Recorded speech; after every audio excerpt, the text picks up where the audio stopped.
Sont les attentes et les préoccupations des citoyens camerounais envers cette transition politique et comment ces attentes peuvent-elles être prises en compte dans l'ensemble en s'intégrant dans ce nouveau monde multipolaire?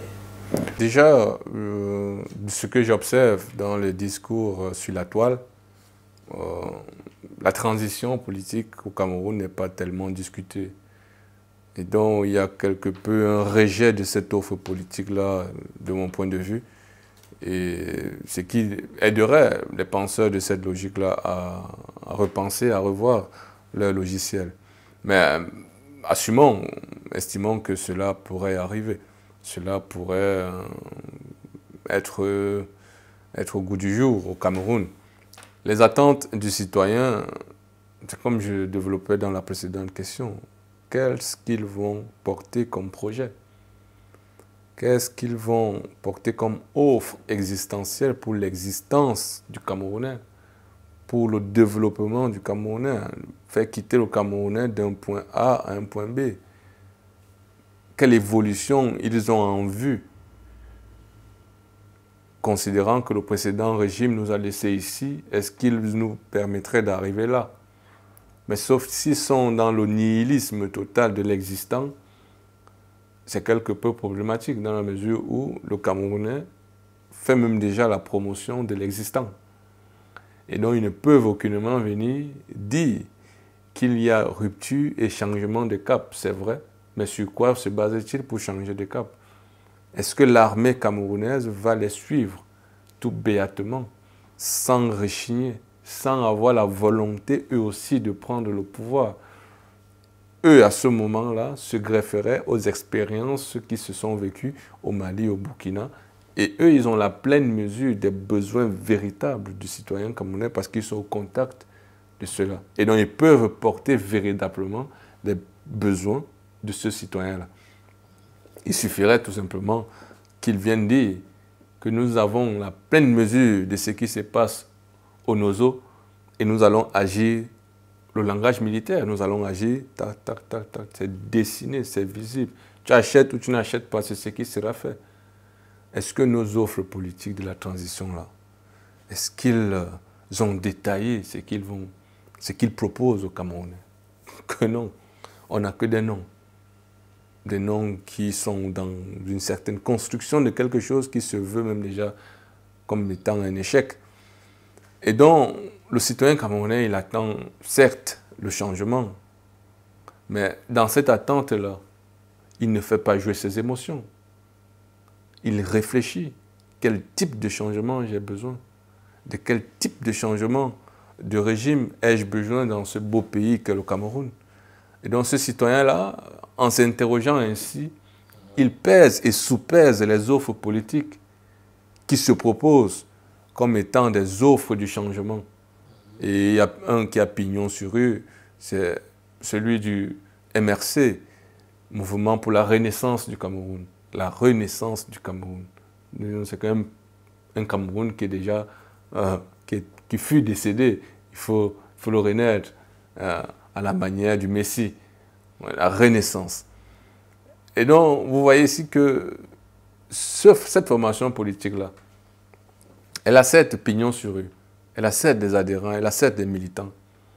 Mais sauf que structurellement, dans l'organisation politique au Cameroun, il ne peut compétir comme étant président que s'il regroupe un ensemble de signatures pour accéder à candidater comme étant le futur président du Cameroun.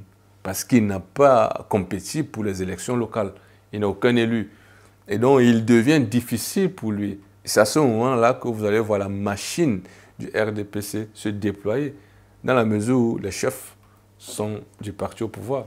Est-ce que tu vas signer pour permettre à un opposant de venir compétir avec ton leader? Que non. Et donc, de ce point de vue-là, il est écarté. Mais maintenant, si une formation politique accepte de l'adouber, comme ce fut le cas avec le candidat du PCRN en 2018, à ce moment-là, il y a d'autres stratagèmes qui pourraient être utilisés pour le nuire. Vous voyez ce qui se passe aujourd'hui avec le candidat du PCRN qui quitte de l'univers pour le PCRN qui connaît aujourd'hui tous les déboires les plus farfelus possibles, dans la mesure où les présidents fondateurs de ces mouvements, de ces formations politiques-là, sont en porte-à-faux avec son mode de gestion, son mode de gouvernance. Et donc, ils le critiquent et le poussent à la porte. Et s'il sort de cette formation politique-là, il devient pour lui difficile de se présenter comme étant candidat. Et donc, il faille que lui,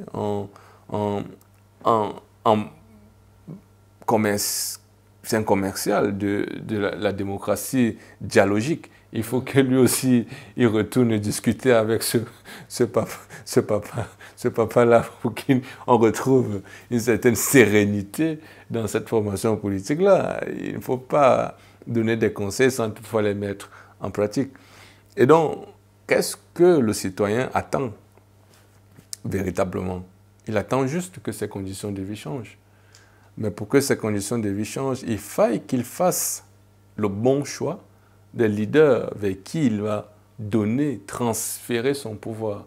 À ce moment, et j'aime à le répéter, quand il y a transfert de pouvoir, il y a perte de souveraineté. Dès que tu as transféré ton pouvoir par le mécanisme de vote, tu as perdu ta souveraineté. Et donc c'est celui à qui tu as transféré qui exerce ta pleine souveraineté.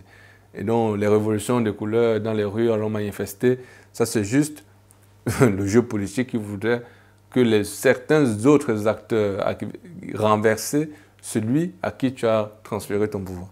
Et donc, à ce moment-là, vers qui est-ce qu'il va transférer sa souveraineté? Est-ce que sa souveraineté est portée par une personne, est portée par l'idéologie d'une personne qui aimerait voir le franc CFA bouter hors de l'économie camerounaise? Je lui donne mon vote. Est-ce que c'est quelqu'un qui voudrait juste venir nous parler de modification du code électoral?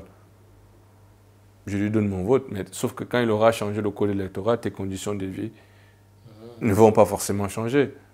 Tu vas certainement être sur la scène internationale bien vu que tu es dans un pays démocratique, mais sauf que la clé fondamentale qui donne accès à ce changement de conditions de vie, c'est la question économique.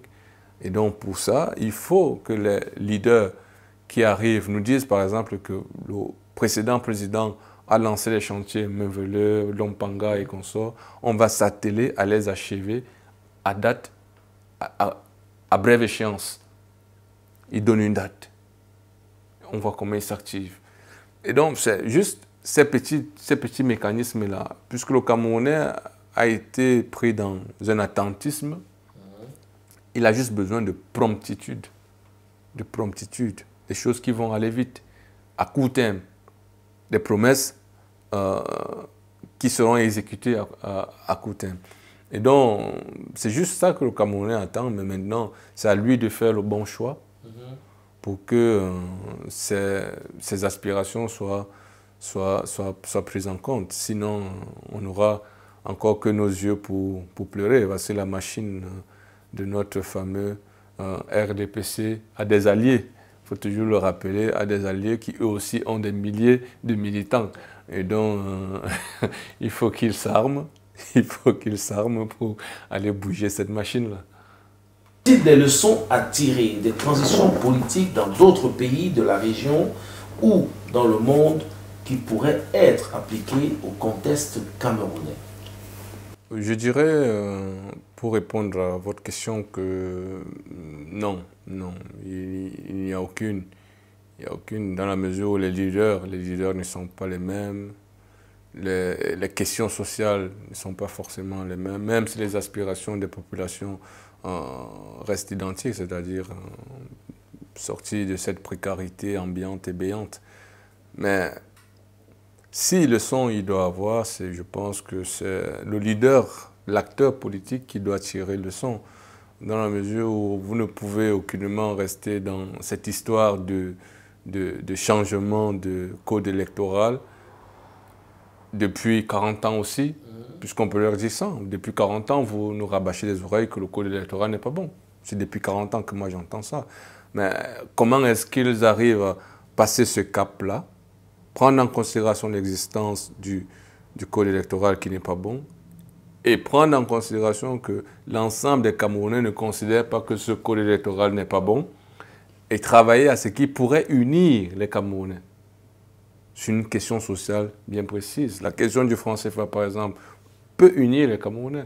Même la grand-mère au village qui utilise le 100 francs, si on va lui dire que le 100 francs que tu utilises là, est-ce que tu sais que quand tu as 100 francs, normalement tu dois avoir 600, parce que la France a retenu 500. C'est une question qui va l'interroger et elle va s'asseoir pour dire, mais comment ça se fait? Vous expliquez. Ce que le RDPC, jusqu'alors, n'a pas encore véritablement exploité comme méthode de campagne électorale. Il faut arriver à questionner les véritables questions qui interloquent le citoyen camerounais. Mais aujourd'hui, nous sommes rendus à l'évidence que c'est la question soulevée par la communauté internationale qui fait office de débat social au Cameroun, parce que portée par les leaders politiques. Les leaders politiques qui occultent véritablement les besoins nécessaires, identifiés par le Camerounais comme étant l'élément fondamental qui permettrait de passer d'un point A à un point B en termes de changement de conditions de vie. Lorsque j'ai dit ça, ce n'est pas pour dire qu'ils ne travaillent pas. C'est juste pour dire qu'ils travaillent dans le mauvais sens, dans l'opposition à. Non, vous êtes dans la construction de, pas dans l'opposition à.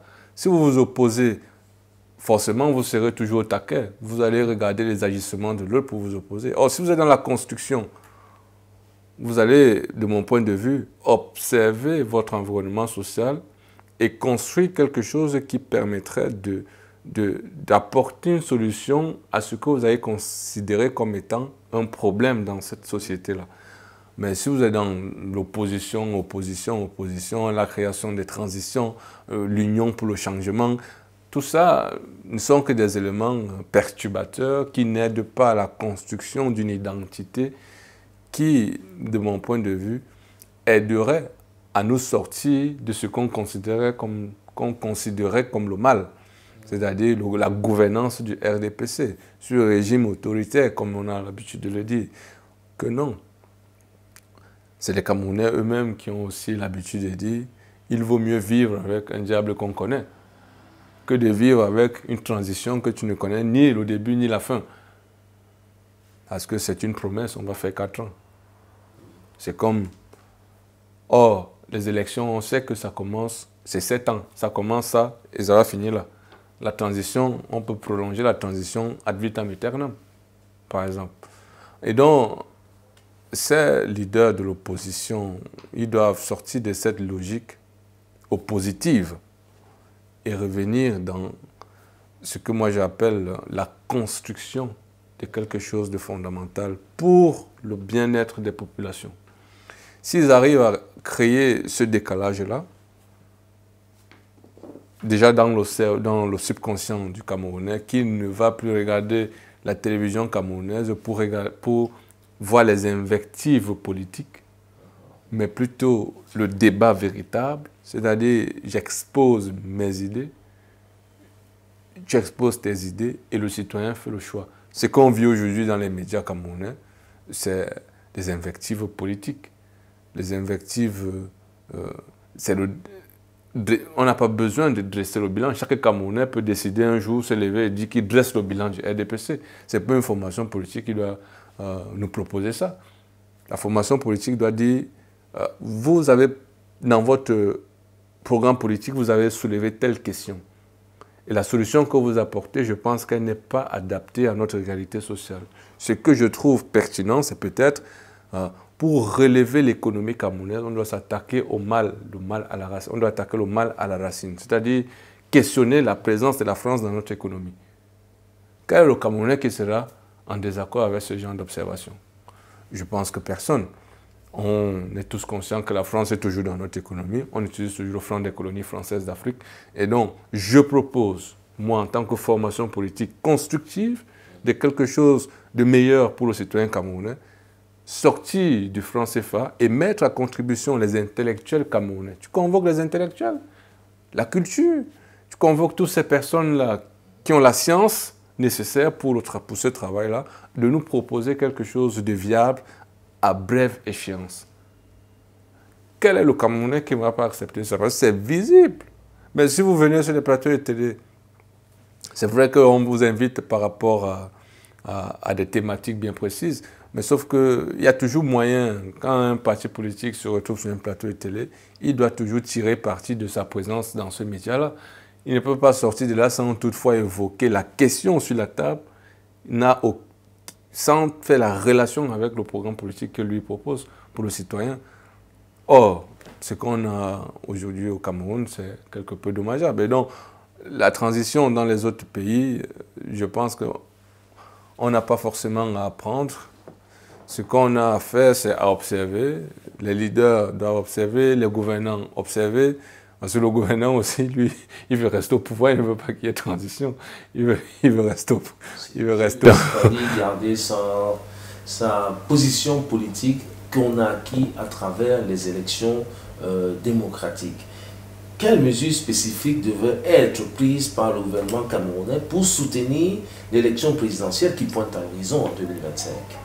Je ne suis pas partisan de...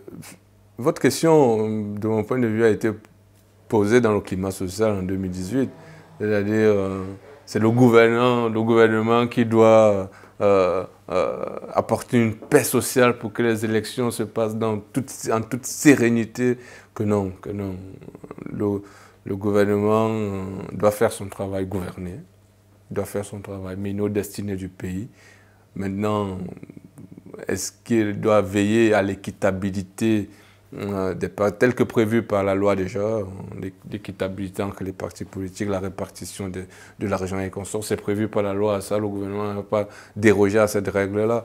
Mais maintenant, si vous demandez au gouvernement de faire plus, je pense que vous prenez le pouvoir, et vous faites ce que vous avez en tête, tout simplement. Mais ce que j'entendais, que le gouvernement doit dialoguer sur la question du code électoral, c'est des questions subsidiaires, à mon sens. C'est des questions subsidiaires. Ça n'a pas véritablement un impact sur le choix du citoyen camerounais. Ça ne lui apporte rien du tout. Est-ce que le climat social en 2025 ne pourrait pas refléter le climat social de 2018? Non. Le climat de 2025 est même favorable au RDPC, de mon point de vue. C'est très favorable au RDPC si l'opposition ne travaille pas à construire une masse critique qui l'aiderait, n'est-ce pas, à faire porter ses idéaux dans le débat politique. Et pour cela, les médias aussi doivent être mis à contribution pour que l'opposition arrive non pas à tordre l'idéologie politique qui est la leur, mais et conforter, n'est-ce pas, à travers le fait qu'ils ne font que venir rappeler que le gouvernement n'a pas fait ci, n'a pas fait ci, n'a pas fait ci. Sauf que c'est facile pour le RDPC de dire, mais est-ce que vous avez vu par exemple le stade de Japoma? Ça existe. Le citoyen camerounais va dire, ouais, ça existe. Il y a même les routes qui se passent par là. Vous avez englouti 3 000 milliards. Le gouvernement, le monsieur du RDPC va dire, ben, c'était pour construire des stades comme Japoma, le complexe. Il va sortir tout sa terminologie là pour convaincre le citoyen camerounais qu'il ne doit pas être perturbé. Or, si vous venez avec votre idéologie politique, vous développez vos idées, vous allez sur les questions essentielles, existentielles même pour le citoyen camerounais. Je pense que le débat va quitter de « vous n'avez pas fait ci, vous n'avez pas fait ça ». Pourquoi est-ce qu'ils n'ont pas fait ci? C'est ça la question que l'opposition doit se poser. Pourquoi est-ce que le gouvernement n'est pas arrivé à faire ci? Vous menez votre diagnostic et vous venez proposer ça aux Camerounais. Le gouvernement que vous avez voté, il n'arrive pas à faire ci parce qu'il n'a pas diagnostiqué ça. Et vous sortez maintenant ce diagnostic-là, et c'est ce diagnostic-là que les médias prennent pour mettre en débat. Et c'est à ce moment-là qu'on a un débat démocratique. On ne peut pas venir commencer à parler du code électoral. Ça va recommencer bientôt. Hein. Code électoral a fait ci, code électoral a fait ça. Le jeu n'est pas égal. Ça n'apporte en rien quelque chose aux citoyens camerounais. Que dalle, ça n'apporte que dalle. Mais ce qui doit être intéressant, à mon humble avis, c'est que s'ils arrivent à se mettre ensemble, qu'ils convergent vers ce qui, non pas ce qui crée problème dans le climat social camerounais, mais plutôt dans la question de la sécession. Quelle est leur position sur la question de la sécession? Moi, par exemple, en 2018, je ne me cache pas pour dire que j'ai voté le président Paul Biya parce qu'il m'a rassuré sur la sécession. Il a dit qu'il va gouverner avec le bâton et la carotte. Quand l'opposition, les Cabral Libye et consorts, disaient qu'ils vont aller dialoguer sur la question de la sécession, accepter ou non, ça soit même déjà donner une légitimité tacite, comme ça, à ces brigands-là, à ces bandits-là, vous voyez que le choix pour moi était tout fait. Parce que le président, il n'a même pas battu campagne. Il est parti à Garoua, il a dit, je vais gouverner cette question-là avec le bâton et la carotte. Pour moi, le choix était tout fait. Et j'ai écouté les autres offres politiques sur cette question-là. C'était le dialogue avec les trois partis, la communauté internationale et consorts. Non, on veut l'indépendance, frère. Mais, sauf que la communauté internationale ne dialogue pas avec les terroristes et les bandits. Pourquoi est-ce qu'il convoque la communauté internationale? Pourquoi est-ce qu'il convoque? C'est pour mettre à mal le gouvernement existant. C'est pour mettre dos au mur. Et l'histoire qu'aura laissé le président de la République, alors ça devait être un camouflet dans son histoire, pas possible. Dans la mesure où il serait le président qui aurait qui aurait divisé le Cameroun, qui aurait participé à la sécession du Cameroun. Or, personne ne veut avoir ce genre d'informations sur son CV. Personne n'aimerait avoir ça. Et donc, même si l'opposition est au pouvoir, cette question-là va toujours se poser. Est-ce qu'ils accepteraient qu'on dise, quand on racontera l'histoire du Cameroun, qu'eux, ils ont accepté à un certain moment de causer avec les terroristes pour la division du Cameroun? Est-ce qu'ils accepteraient ça? Non. Et donc, la question du dialogue est subsidiaire par rapport à ce problème de sécession. Il faut que les opposants camerounais aussi arrivent à faire corps avec l'ordre gouvernant afin de montrer leur bonne foi. Ça, ce sont les actions de communication, tout simplement. Ce sont juste des actions de communication pour montrer que nous ne sommes pas totalement en désaccord sur tous les points qui constituent l'État Cameroun. Nous voulons tous gouverner l'État Cameroun et donc on doit s'atteler tous à le défendre dans toute son intégrité territoriale. Et donc, vous ne pouvez pas me dire que vous voulez gouverner le Cameroun, mais vous militez pour la sécession de ce pays-là. Vous voulez discuter avec les sécessionnistes. C'est aberrant. Et donc, le citoyen sanctionne. Moi, j'ai sanctionné l'opposition par rapport à leur position sur la question de la sécession. J'ai sanctionné. Et donc, je ne me cache pas pour dire que oui, j'ai voté le président Paul Biya. Et donc, si en 2025, les choses ne changent pas, on a toujours les mêmes choses. Même si Paul Biya a 101 ans et qu'il me dit que sur cette question-là, voici comment je vais résoudre ça. Et moi, en tant que citoyen, j'observe, j'analyse, je dis, oui, c'est la bonne voie que moi aussi je vois que ça peut donner. Je lui donne ma voix. Donc, c'est en tout objectif. L'opposition aussi a cette tendance à voir que le citoyen, c'est Aristide Monod, le docteur Aristide Monod qui avait sa théorie du citoyen d'en bas. C'est une fausse théorie, dans la mesure où le citoyen d'en bas a quand même de l'objectivité d'analyse. Parce que quand il est confronté à une situation, il utilise son cerveau pour analyser. Et donc, vous pouvez me dire que le citoyen d'en bas n'a pas de perspective analytique. C'est à l'opposition de savoir comment est-ce qu'ils mènent leur combat, qu'est-ce qu'ils mettent en avant dans leur combat pour accéder au pouvoir. Et donc, si le président Cabral Libye veut accéder au pouvoir en 2025, qu'il se rapproche et on va travailler. La politique est sujette à de nombreux facteurs imprévus. Est-ce que les facteurs suivants pourraient influencer la décision du chef de l'État, son Excellence Paul Biya, à se présenter à nouveau en 2025? son état de santé, la pression politique interne et externe, le changement dans le paysage politique camerounais, sans oublier ses propres motivations et objectifs personnels. Monsieur Itoga, quelle est votre analyse? Les perspectives du président de la République du Cameroun, son Excellence Paul Biya, je crois qu'elles sont connues. Ces perspectives-là sont connues. Et j'en donnerai juste, de mon point de vue, le fait qu'il souhaiterait. C'est comme un père qui voit élever ses enfants dont la maturité n'est pas encore, de son point de vue, arrivée. Quand il regarde le Cameroun, de ce qu'il observe, il se dit, il y a quelque part l'éducation a raté. Ils ne sont pas encore matures, ils n'ont pas encore pris la pleine mesure de vers où est-ce que je vais les amener. Ils ont encore peut-être besoin de moi. Il a encore besoin que je l'assiste. Il a encore besoin que je l'accompagne dans cette tâche lourde qui sera la sienne dans un futur proche. Et donc, sa perspective est de voir les Camerounais prendre à bras le corps la question politique. En s'inscrivant déjà sur les listes électorales, ça donne un signe de maturité et de prise en compte, n'est-ce pas, des aspirations d'une indépendance politique sur le territoire camerounais. On invite le citoyen camerounais à aller s'inscrire sur la liste électorale, c'est pour qu'il désigne qui sera le président de son pays. Mais le président de la République ne peut aucunement nommer un président. Il doit bien compétir, lui qui adore le jeu électoral, lui qui adore le jeu démocratique. C'est lui qui, au passage d'une chaîne concurrente dans les années antérieures, disait qu'il veut être retenu au Cameroun comme étant celui qui a apporté la prospérité et la démocratie.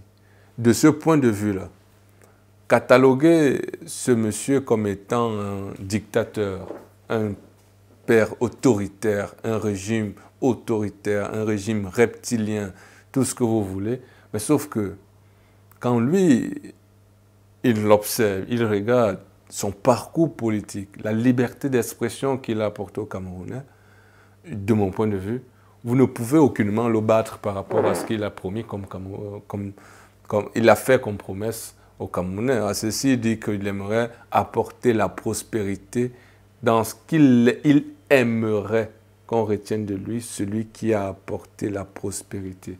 C'est un souhait qui peut être atteint ou pas, il aimerait.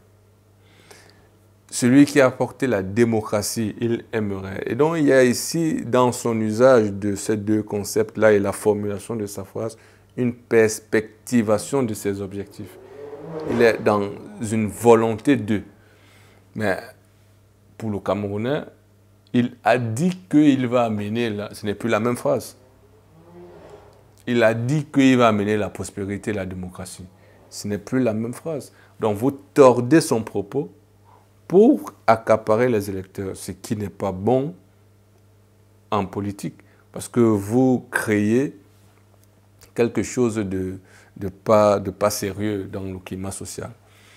Et donc, quand je l'ai dit, vous voyez ici que et naturellement, il est en train de vouloir rééditer son livre pour le libéralisme communautaire. Troisième tome. Et donc, vous voyez ici que c'est un monsieur qui a envie de laisser une Bible pour son pays. Il veut laisser quelque chose de périn, sur lequel on peut s'asseoir, réfléchir, penser le Cameroun, parce qu'il soulève des questions existentielles là-dedans.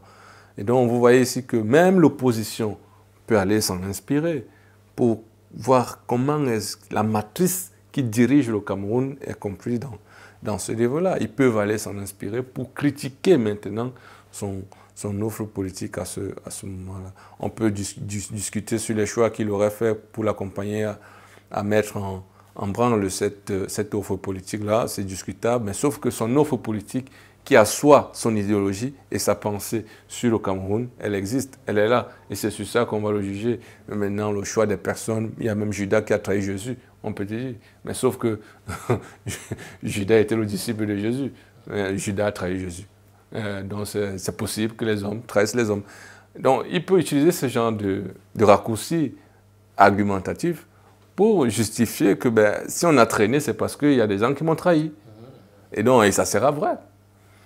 Et dans sa perspective, de mon point de vue, qu'il veut partir. Il a besoin de partir, il aimerait partir. Mais si la maturité est loin d'arriver dans le subconscient du Camerounais, chez le Camerounais, c'est quelque peu problématique. Même dans sa formation politique, s'il constate qu'ils n'ont pas encore pris la pleine mesure non pas d'accompagner bêtement le gouvernement, mais de questionner les gens du sérail, de questionner la gouvernance des gens du sérail. On n'a pas peur de leur dire que vous faites mal, même si on fait partie du même parti politique. Et donc, c'est une question sociale qui peut naître au sein du RDPC dans la mesure où la masse critique au sein du RDPC, qui aimerait voir aussi le changement, questionner, n'est-ce pas, la gouvernance du sérail, dans la mesure où il y a une protection des leaders gouvernants qui n'arrivent pas à faire exécuter les directives présidentielles. On a dit qu'on va construire une route ici, il y a détournement. Mais si la masse au sein du RDPC porte à bras le corps ce combat-là, pour dire que non, c'est pas normal, vous devez exécuter et respecter les directives du président comme il l'a promis aux Camerounais. Nous sommes tous Camerounais, on ne fait pas la politique parce que vous allez servir uniquement les gens du RDPC, on veut servir l'ensemble du territoire. Et donc, quand ils observent tout ça, même au sein du RDPC, ils n'ont pas encore compris qu'ils peuvent s'offusquer même en étant à l'intérieur du parti politique. Il y a le professeur Messanga Nyamding qui s'est essayé, mais il n'a pas eu l'accompagnement nécessaire. Parce que quand il a eu les déboires avec le sérail, il n'y a pas eu la masse, les militants de base qui ont riposté avec lui pour dire que non, nous on soutient ses idées, on soutient, il dit la vérité, il veut que le parti politique se développe, change de cap, parce que là où, vers où vous nous amenez là, ce n'est pas vers où le président a voulu que nous partions. Et donc vous voyez qu'au sein du RDPC déjà, il peut naître, n'est-ce pas, ce sentiment de changement. Et que l'opposition, si futée elle peut jouer dessus. Mais voilà, il faut qu'elle utilise les bons arguments qui font corps avec le ressenti du citoyen RDPciste pour que l'alchimie naisse. Mais si vous êtes tout le temps là en train de crier à bas le RDPC, RDPC d'un parti, le code électoral n'est pas bon pour l'ensemble des partis politiques. Le président de la République, quand il observe ça, ses perspectives, c'est d'un point de vue, d'une manière ou d'une autre, j'ai quelque peu échoué parce que je n'ai pas réussi à apporter cette maturité nécessaire aux citoyens camerounais pour qu'ils prennent la continuité de la construction de l'État. Et donc, quand il voit ça, il peut décider qu'il reste. Et ça serait de bon augure, parce que lui, il a l'observation nécessaire, le patriarcat nécessaire qui joue en sa faveur, parce qu'un vieux assis, c'est quelqu'un qui voit plus qu'un jeune debout. Et donc, vous voyez que ça joue en sa faveur. Mais le connaissant, pas en profondeur, mais de ce que j'ai pu observer, son tempérament qui montre que... Il a même déjà donné quelques signaux qu'il aimerait se reposer. À la question de cette journaliste, je pense, de RFI, qu'en 2025, on saura s'il va se représenter ou aller au village. Mais je pense que la deuxième option est celle qu'il va choisir et convoquer naturellement un congrès du RDPC pour battre les cartes au sein de ce parti-là.